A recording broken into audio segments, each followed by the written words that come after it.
mantika ang lagyan ng mantika. Mantikang karne.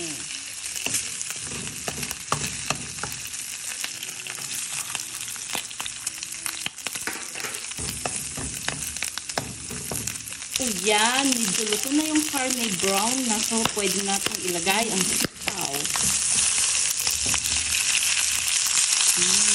Sitaw.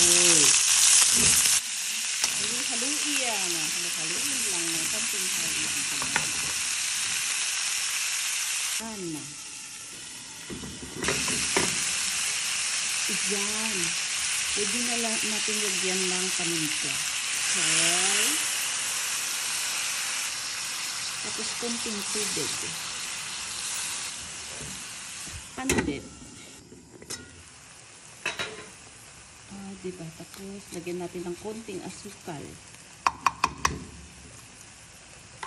Para manamis-namis.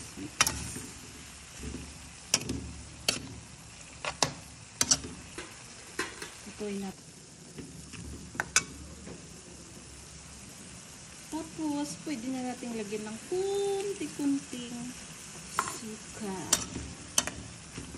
para lang balance. Ayan. Palambutin lang natin ng kunting-kunti. Ayan.